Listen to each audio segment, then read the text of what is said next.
औज़ुबिल्लाहिमिनश्शैतानिर्रजीम बिस्मिल्लाहिर्रहमानिर्रहीम।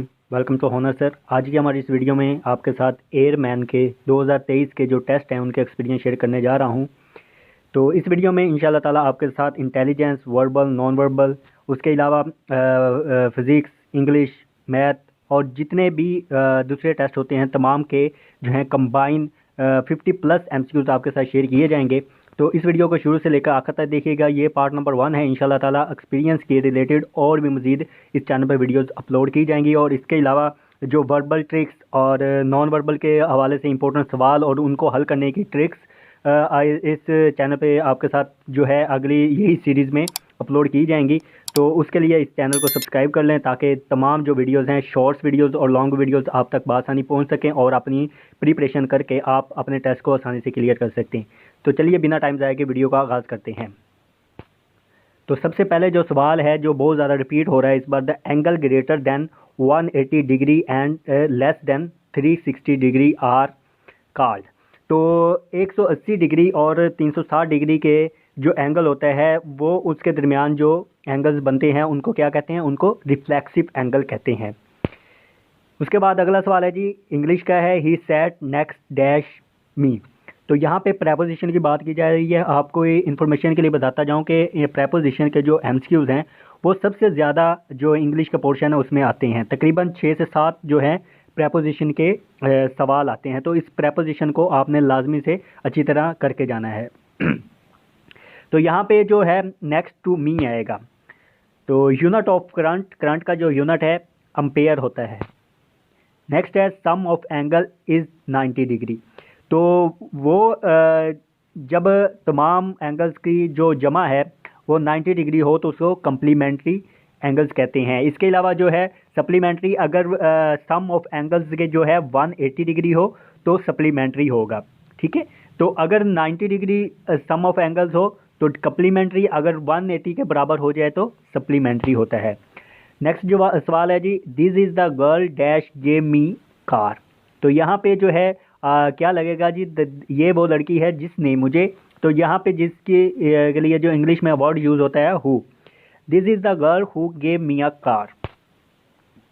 नेक्स्ट है जी आपके पास, dash weather is clear we will go to picnic. तो यहाँ पे है जी, अगर जो मौसम है साफ़ रहा तो हम पिकनिक पे जाएंगे। तो यहाँ पे अगर की इंग्लिश जो होती है वो इफ़ होता है। If weather is clear we will go to picnic. Next है जी, the work done due to motion of body is called. तो किसी भी जिस्म की जो हरकत की वजह से उसकी जो वर्क करता है उसको क्या कहते हैं जी? काइनेटिक एनर्जी कहते हैं। और काइनेटिक एनर्जी का फार्मूला 1/2 mv² होता है। यहाँ पे जो है एक और सवाल है जी, अगर तो यहाँ पे मोशन आ जाए तो काइनेटिक एनर्जी, और अगर the work done due two is position, अगर पोजीशन की बात जाए तो उसको पोटेंशियल एनर्जी कहते हैं। नेक्स्ट है जी आपके पास पावर का यूनिट। पावर का यूनिट क्या होता है? पावर का यूनिट वाट होता है। She is good at dash, she is good at swimming. तो यहाँ पे आपके पास जो है वर्ब की फॉर्म की दी होंगी। जिस तरह फर्स्ट फॉर्म दी होगी स्विम, ठीक है, उसके बाद फर्स्ट फॉर्म के साथ एस या ई एस का इजाफा किया गया हुआ हैव स्विम, इस तरह लगाया होगा। तो यहाँ पे she is good at swimming, तो यहाँ पे आपने स्विमिंग आएगा। नेक्स्ट है जी आपके पास, one complete round trip of simple pendulum is called. तो सिंपल पेंडुलम जो होती है वो उसका जो एक राउंड होता है, ठीक है, उसका जो एक राउंड होता है उसको क्या कहते हैं? उसको एक वाइब्रेशन के बराबर होता है। तो ये वाइब्रेशन की डेफिनेशन है। यहाँ पे देखें, एक पेंडुलम है तो यहाँ से लेकर यहाँ से स्टार्ट होके यहाँ तक का जो इसका एक राउंड है इसको हम क्या कहेंगे जी? इसको हम वाइब्रेशन कहेंगे। तो एक वाइब्रेशन जो है एक राउंड को वाइब्रेशन कहते हैं जो कि सिंपल पेंडुलम की होती है। नेक्स्ट है जी, she can dash both language. She can speak, यहाँ पे कैन के साथ फर्स्ट फॉर्म लगती है, she speak both languages. Next है जी, sound waves are dash waves. Sound waves को कौन सी वेव्स होती हैं? लॉन्गिट्यूडल वेव होती हैं। यहाँ पे आपके पास जो सवाल होते हैं वेव्स के रिलेटेड बहुत ज़्यादा आते हैं। टाइप्स ऑफ वेव्स कितनी होती हैं? 2 टाइप्स होती हैं, 3 टाइप्स होती हैं, ठीक है। उनके जो आगे मज़ीद जो टाइप्स होती हैं वो सारी आपने करके जानी है। तो ये आपने बुक से मुकम्मल तौर पे वेव्स का जो टॉपिक है वो अच्छी तरह पढ़ लेना है कि वेव्स की टाइप्स कितनी है, उनकी डेफिनेशंस, और जो मतलब मुख्तलिफ तरह की वेव्स होती हैं उनमें लॉन्गिट्यूडल वेव्स कौन सी हैं, या दूसरी जो भी टाइप्स हैं उनकी वेव्स की जो एग्जांपल्स हैं वो भी आपने अच्छी तरह याद कर लेनी है। ये भी बहुत ज़्यादा रिपीट होने वाले क्वेश्चंस हैं। नेक्स्ट है जी, if step is coded as 5139 then pets is coded as. तो यहाँ पे देखें कोडेड वाले ये भी वर्बल में सवाल बहुत ज़्यादा आते हैं। तो यहाँ पे जो है एस को हम 5 कह सकते हैं, टी की वैल्यू क्या है जी 1 है, ई की वैल्यू क्या है जी 3 है, और पी की वैल्यू 9 है। इसी तरह अगर पेट की देखा जाए तो पी की वैल्यू हमें पता है 9, ठीक है। उसके बाद जो है ई की वैल्यू 3 है, उसके बाद टी की वैल्यू 1 है, और इसके बाद एस की वैल्यू जो है 5 है। तो यहाँ पे 9351 जो है इसका करेक्ट ऑप्शन होगा। नेक्स्ट है आपके पास shirt is to dress as mango is to. तो ये भी वर्बल में सवाल आता है, अगर शर्ट ड्रेस है तो मैंगो क्या होगा, मैंगो का ताल्लुक जो है फ्रूट होगा। तो यहाँ पे इज़ टू एज वाले क्वेश्चन भी बहुत ज़्यादा रिपीट होते हैं। इनको आप जो है डिजिट के हवाले से भी कुछ सवाल आ जाते हैं और इस तरह भी आ सकते हैं। शर्ट इज़ टू ड्रेस और mango is to fruit. Next आपके पास जो सवाल है जी, A lens which is curved inside and thin at edge is called। तो अगर लेंस जो है दरमियान में से कर्व हो, ठीक है, तो यहाँ पे जो है इसको कनकेव लेंस कहते हैं। और अगर दरमियान में से मोटा और साइड से बारीक हो, थिन हो, तो उसको क्या कहते हैं जी कन्वेक्स लेंस कहते हैं। तो ये दोनों लेंस की आपने डेफिनेशन याद रखनी है। नेक्स्ट है जी, फुट इज़ टू शू। अगर पैर जो फुट है वो शूज़ पहने जाते हैं पाँव में। ग्लव्स इज़ टू, तो ग्लव्स हाथ में पहने जाते हैं, तो ग्लव इज़ टू हैंड आ जाएगा, ठीक है। तो इज़ टू एज वाले सवाल आपको बताया है कि 2 से 3 ये भी लाजमी रिपीट होते हैं। नेक्स्ट है जी, the energy possesses by body due to its motion. जैसे कि मैं पहले ही बता चुका हूँ कि अगर मोशन की वजह से हो तो वो जो है उसकी काइनेटिक एनर्जी कहलाएगी। अगर पोजीशन की वजह से हो तो इसको पोटेंशियल एनर्जी कहते हैं। अगला सवाल है जी, 1 mega is equal to, 1 mega किसके बराबर होता है, 10 की पावर 9 के बराबर होता है। नेक्स्ट है जी, the matrix having same number of rows and columns and have same value is called. तो आइडेंटिटी मैट्रिक्स कहलाते हैं। एक मैट्रिक्स, ठीक है जी, उसकी उतनी ही कॉलम्स की तादाद हो, उतनी ही रोज हो। मतलब एक मिसाल है जी, 2 कॉलम्स हैं, ठीक है, यहाँ पे 2 लिख देते हैं, और 2 ही रोज़ हैं, और इस तरह मतलब कि इसकी वैल्यू है। यहाँ पे देखें इसकी रोज़ और कॉलम की तादाद बराबर है, और जो उसके अंदर वैल्यू है वो सेम है, 2 वैल्यू है, या हम के 0 0 के इस तरह भी कुछ वैल्यू हो सकती है। तो मतलब कुछ भी सिंपली मतलब सेम वैल्यू होनी चाहिए, चाहे 1 है, 2 है, 3 है। तो सब रोज़ में, सब कॉलम में वैल्यू जो जितनी बार भी वैल्यू आएगी वो सेम होनी चाहिए, तो उसको हम आइडेंटिटी मैट्रिक्स कहते हैं, ठीक है जी। नेक्स्ट है जी, human ear can't hear voice.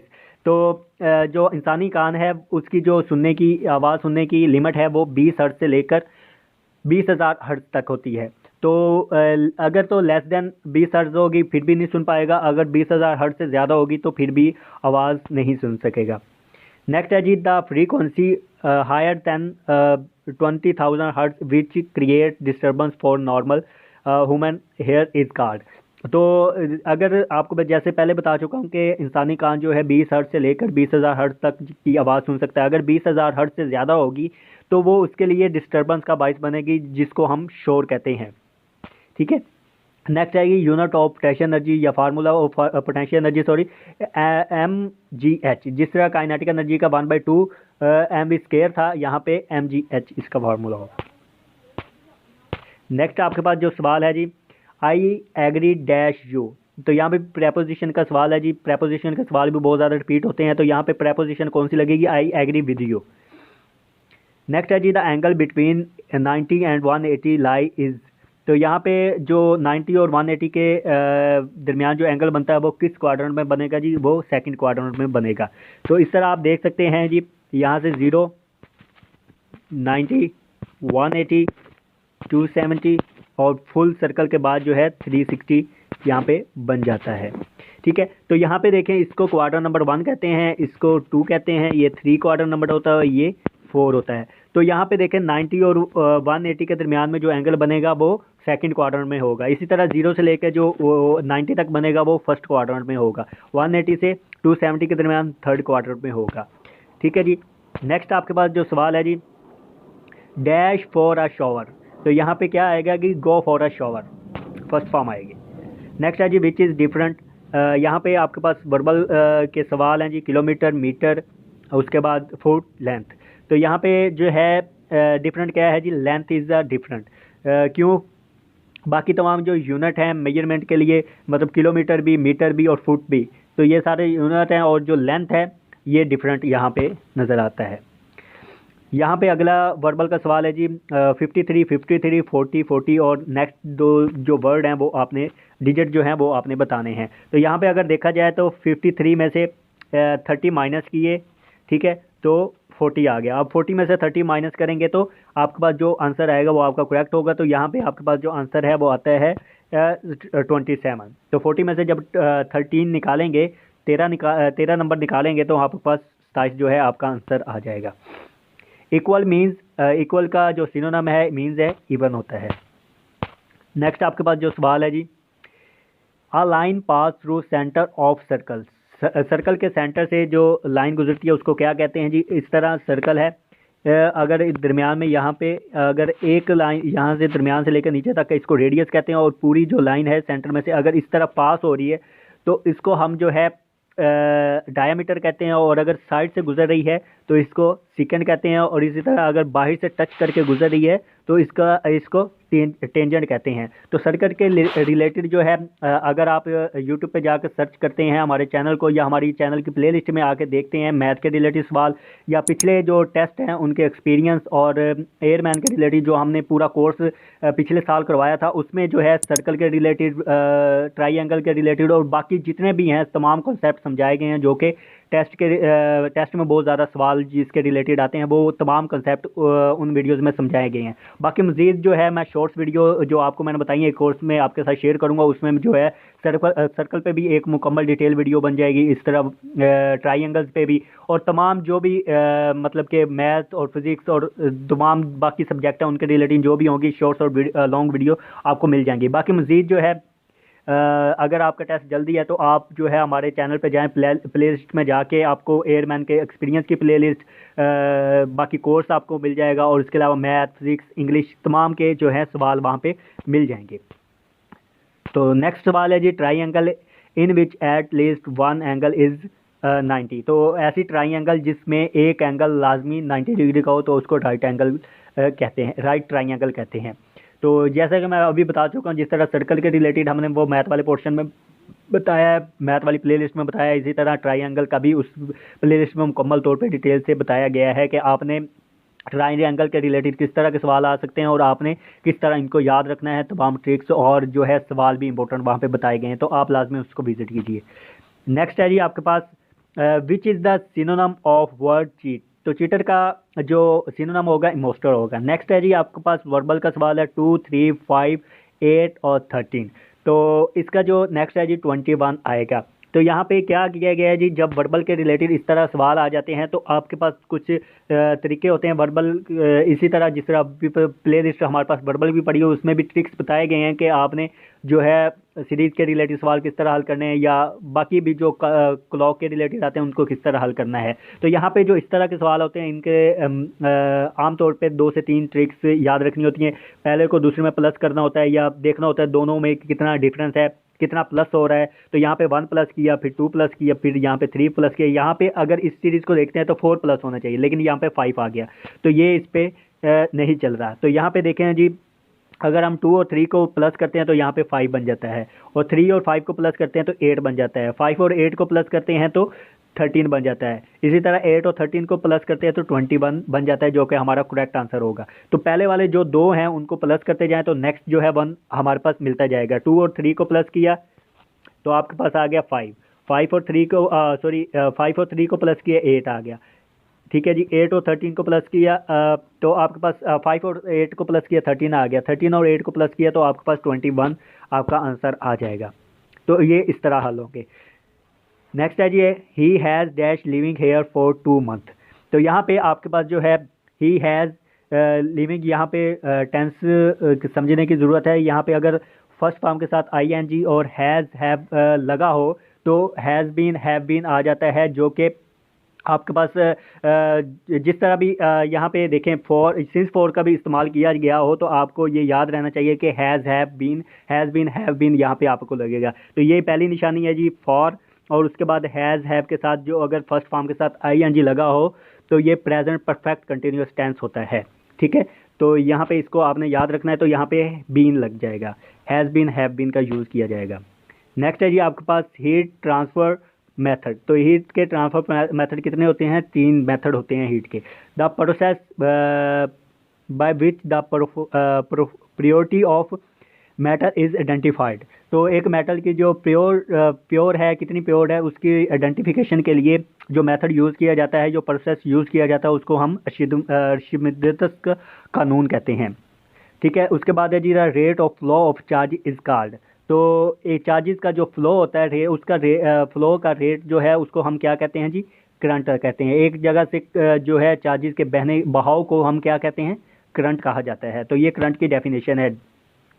तमाम जो फिजिक्स से रिलेटेड डेफिनेशंस हैं, बेसिक डेफिनेशंस, उनके यूनिट और उनके फार्मूलाज आपने लाजमी से याद करके जाने हैं, क्योंकि ज़्यादातर इसी तरह के आपके पास जो है डेफिनेशंस कुछ आ जाती हैं, मतलब आपको डेफिनेशन दी होती है और बताना होता है कि किसकी डेफिनेशन है, या आपको पूछ लेते हैं कि करंट की डेफिनेशन क्या है, या इस तरह आपसे सवाल पूछा जाता है करंट का यूनिट क्या है, उसके बाद जो है इसका फार्मूला क्या है। ठीक है, इसके अलावा जो है कुछ शॉर्ट जो हैं आपको जो है वो आ जाते हैं, न्यूमेरिकल्स भी आ जाते हैं, जो कि 1 या 2 से मतलब कि छोटा सा कोई फार्मूला लगा के आप यूज़ कर सकते हैं, उनको निकाल सकते हैं। तो इस तरह ये चीज़ें आपने बेसिक जो है लाजमी से तैयार करके जानी है। इस तरह अगला सवाल है जी नेचुरल का अपोजिट क्या है? इसका मुतज़ाद आर्टिफिशियल होगा। ठीक है जी, उसके बाद है जी if step is coded as 3 1 6 5 is pat is 2। तो ये पहले भी मैं आपको सवाल करवा सकता हूँ, सेम टू सेम वैसे ही हो जाएगा। अगला सवाल है जी dear is to dare and tear is to tear. तो यहाँ पे क्या किया गया है? वर्ड को आगे पीछे किया गया है, तो यहाँ पे आपने इसको चेकआउट कर लेना है। ई को निकाल के एंड पे लगा दिया गया है। नेक्स्ट है जी आपके पास TV is to watch, newspaper is to read. तो अगर टीवी को देखा जाता है तो न्यूज़पेपर को पढ़ा जाता है। अगला सवाल है जी if B transport is equal to B is called. तो अगर बी का ट्रांसपोर्ट बी के बराबर हो तो इसको हम सिमेट्रिक कॉलम कहते हैं। ठीक है, अगर तो बी का ट्रांसपोर्ट माइनस बी के बराबर आ जाता, अगर इस तरह आपको सवाल दिया जाता, फ़र्ज़ किया B transport is equal to minus B, तो इसको हम सीक्यू सिमेट्रिक कहते हैं। ठीक है, सीक्यू सिमेट्रिक कहेंगे। तो अगर तो बी के बराबर है तो ये हमारा सिमेट्रिक कॉलम होगा। तो ये कॉलम के रिलेटेड भी बहुत सारा सवाल आते हैं। तो इनकी तमाम जो टाइप्स हैं, क्या नाम है उसका, रो कॉलम, उसके बाद जो है कॉलम की बाकी जो इंपॉर्टेंट डेफिनेशन है, सीक्यू सिमेट्रिक, सिमेट्रिक। ठीक है, और तमाम जो टाइप्स हैं ये आपने लाजमी से तैयार करके जानी। इसके रिलेटेड भी आपको सवाल आ जाता है, या आपको कॉलम बना के दिया जाता है और बताना होता है ये कॉलम कौन सा है। ठीक है जी, तो उसके बाद है जी identity matrix, additive identity is. तो एडिटिव आइडेंटिटी किसको कहते हैं? ज़ीरो को हम एडिटिव आइडेंटिटी कहते हैं, क्योंकि इस ज़ीरो को जिसमें भी प्लस करेंगे वही आंसर आ जाता है। तो ये मैंने पिछले भी कोर्स में करवाया गया है। ज़ीरो को अगर 1 में प्लस करेंगे तो 1 आंसर आएगा। 2 में अगर 0 प्लस करेंगे तो हमारे पास 2 ही आंसर आएगा। 5 में, 100 में, कितने में भी 0 प्लस करते जाएँ तो वो यही आ जाता है। यानी ये एडिटिव आइडेंटिटी का, इसमें जितना भी ऐड करेंगे वही आंसर आ जाएगा। इसी तरह एक आपके पास है जी मल्टीप्लिकेटिव आइडेंटिटी। तो 1 को हम क्या कहते हैं? मल्टीप्लिकेटिव आइडेंटिटी कहते हैं। अगर इसी तरह क्योंकि 1 के साथ किसी को मल्टीप्लाई किया जाएगा वही आंसर आ जाता है। ठीक है, 1 के साथ जिस भी नंबर को मल्टीप्लाई करेंगे वही नंबर आ जाएगा, इसलिए 1 को हम जो कहते हैं मल्टीप्लिकेटिव आइडेंटिटी कहते हैं, और 0 को हम एडिटिव आइडेंटिटी कहते हैं। तो ये चीज़ें आपने याद रखनी है। नेक्स्ट है जी आपके पास ऑपोजिट ऑफ आर्टिफिशियल। आर्टिफिशियल का ऑपोजिट क्या है? नेचुरल। नेक्स्ट है जी in Coulomb's law the size of charge is. तो कूलम लॉ में जो चार्जेस का साइज होता है वो कितना होता है जी? वो वेरी स्मॉल होता है। नेक्स्ट है जी फाइंड ऑड मैन आउट। तो इनमें से जो है ऑड कौन सा है जी? यहाँ पे आपके पास 12 है, 20 है, 2 है और 5 है। तो यहाँ पे अगर देखा जाए तो 12, 20 और 2 जो है ये इवन नंबर है, और 5 इज़ द और नंबर तो यहाँ पे 5 जो है इनमें से डिफरेंट है, ओड है। नेक्स्ट है जी चार्ज ऑफ न्यूट्रॉन। तो न्यूट्रॉन पे जो चार्ज होता है वो क्या होता है, न्यूट्रॉन पे कोई चार्ज नहीं होता। इसी तरह प्रोटॉन पे आपके पास पॉजिटिव चार्ज होता है, इलेक्ट्रॉन पे नेगेटिव चार्ज होता है और न्यूट्रॉन पे कोई चार्ज नहीं होता। तो इस तरह आपके पास प्रोटॉन का भी पूछा जा सकता है और न्यूट्रॉन का भी पूछा जा सकता है। और इसके अलावा एक सवाल बहुत ज़्यादा रिपीट होता है कि इनके साइज़ के रिलेटिव पूछा जाता है कि जो इलेक्ट्रॉन का साइज़ है वो न्यूट्रॉन से के बराबर होता है, या न्यूट्रॉन और प्रोटॉन का साइज़ एक दूसरे से कितना बड़ा होता है, बराबर होता है, ठीक है। और इलेक्ट्रॉन का प्रोटॉन से जो साइज़ है कितना छोटा या बड़ा हो सकता है। तो ये इनके साइज़ के रिलेटेड भी आपने सवाल याद रखना है कि कितना बड़ा होता है, ठीक है। तो ये आपने लाजमी से तैयार करके जाने हैं। नेक्स्ट है जी a line pass through centre of circle. तो ये मैं पहले ही बता चुका हूँ, डायामीटर कहलाता है। नेक्स्ट है जी vertical arrangement of matrix is called columns. तो यहाँ पे एक आपके पास अगर मैट्रिक्स दिया गया है 1 5 7 5, तो यहाँ पे जो है हॉरिजॉन्टल जो होंगी इसको हम जो है रोज़ कहते हैं, और जो वर्टिकल होंगी इसको हम जो हैं कॉलम्स कहते हैं। तो एक जो मैट्रिक्स है वो दो चीज़ों से मिलकर बनता है, रोज़ एंड कॉलम्स।